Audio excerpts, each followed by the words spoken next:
Cara unduh dan instalasi tools.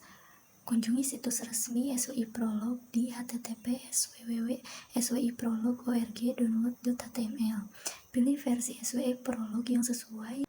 Lalu di menu dashboard ini nanti akan ada download.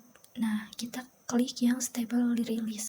Setelah kita klik yang stable release, nanti akan muncul seperti di gambar ini, yaitu nanti kita akan diarahkan ke bagian binaries Microsoft Windows yang 64 bits yang versi terbaru. Lalu nanti akan diarahkan ke I understand, kita checklist, lalu download. Setelah itu file SWI Prolog sudah terdownload, terinstalasi.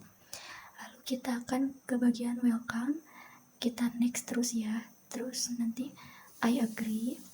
Sesudah itu kita akan ditampilkan ke menu install option. Nah, yang menu install option ini sudah otomatis ke download at Swipple. Kita simpan di file xc. Kita next terus aja ya, next. Terus kita install, kita tunggu sampai instalan berhasil.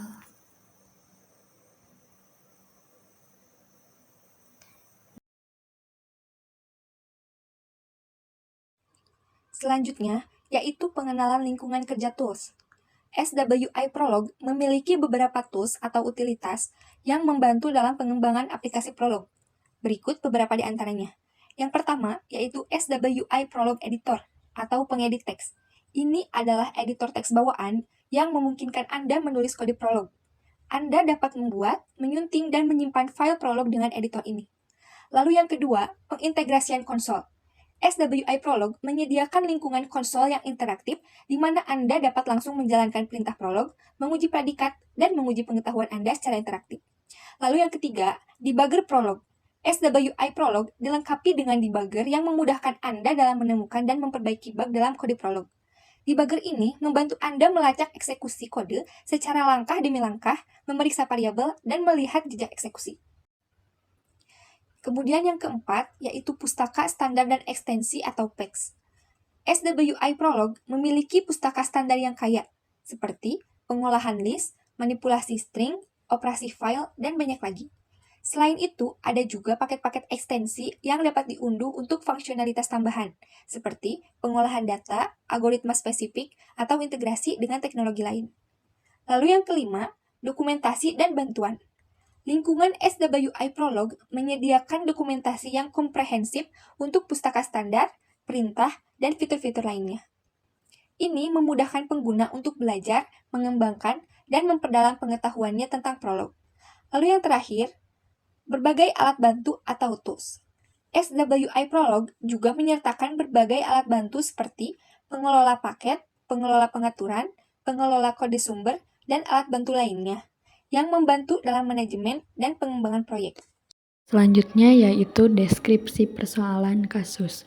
Kasus ini berkaitan dengan preferensi makanan dan kebutuhan nutrisi dari dua individu, yaitu dari Jono dan Maryam, di mana setiap individu tersebut memiliki preferensi makanan tertentu seperti Jono yang menyukai sayuran dan ikan, sementara di sisi lain Maryam yang lebih menyukai daging dan buah. Di samping itu, kebutuhan nutrisi keduanya juga berbeda, di mana Jono membutuhkan asupan protein yang tinggi dan serat dalam jumlah normal, sedangkan Maryam yang membutuhkan asupan protein yang normal dan serat yang tinggi.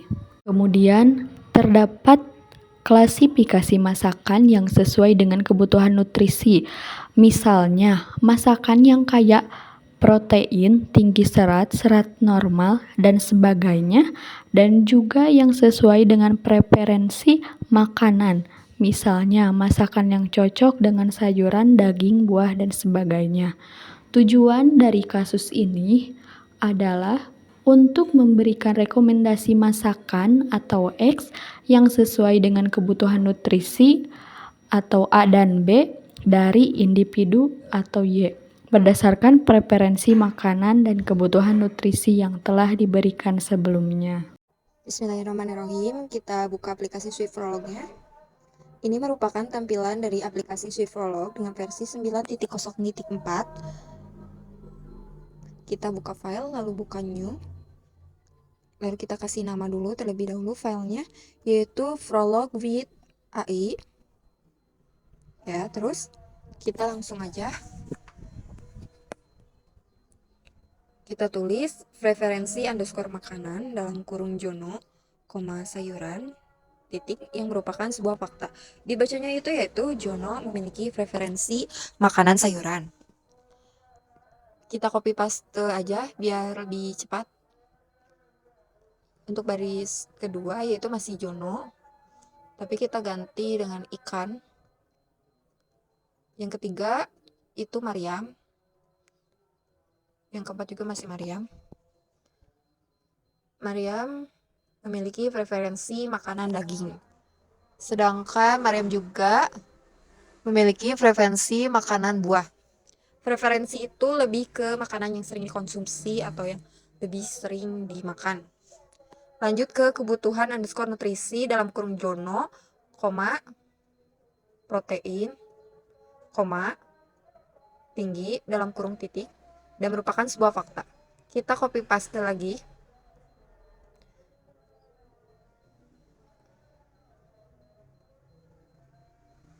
Lalu Jono, serat, kita ubah ke normal. Titik, dan merupakan sebuah fakta. Lalu kita ubah kebutuhan underscore nutrisi Mariam, protein kita ubah jadi normal. Lalu kita ubah Mariam, serat, tinggi. Lalu kita tulis cocok underscore nutrisi dalam kurung masakan underscore sehat, protein, tinggi.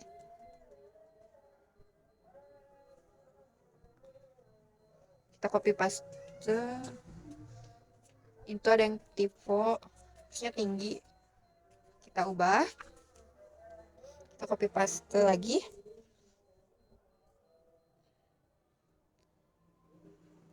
Lalu kita ubah yang kedua yaitu masakan underscore ringan, serat,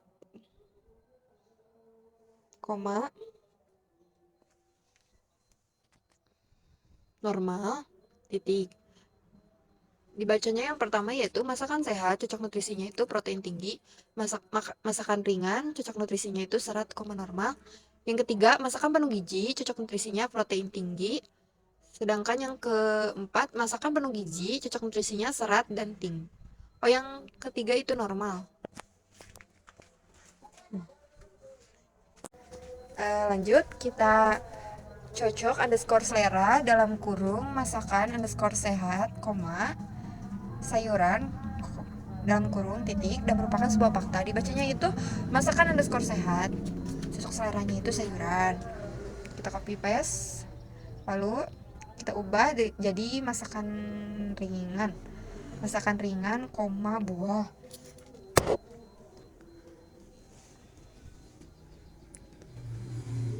Masakan ringan cocok seleranya buah, sedangkan masakan penuh gizi cocok seleranya daging. Dan masakan penuh gizi cocok seleranya itu buah. Jadi buah itu cocok seleranya makanan ringan dan masakan penuh gizi. Next, kita lanjut ke rekomendasi underscore makanan.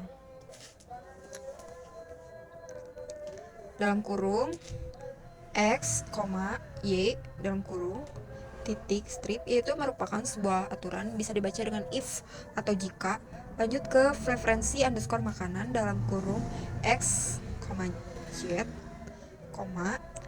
terus kebutuhan underscore nutrisi dalam kurung X,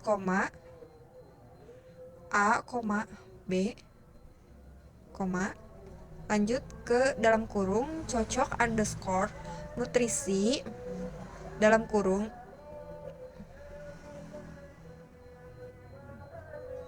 Y, A, B, lanjut ke cocok underscore selera. Kalau titik koma itu disebutnya atau tanda baca simbolnya. Ini Y, Z, lanjut ke compile, lalu compile buffer, dan klik OK.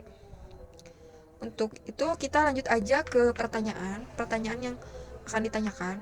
Pertanyaan yang nomor 1 yaitu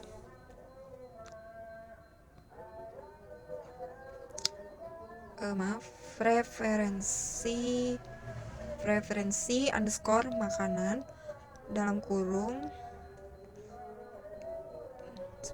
Jono, sayuran, apakah memiliki preferensi makanan?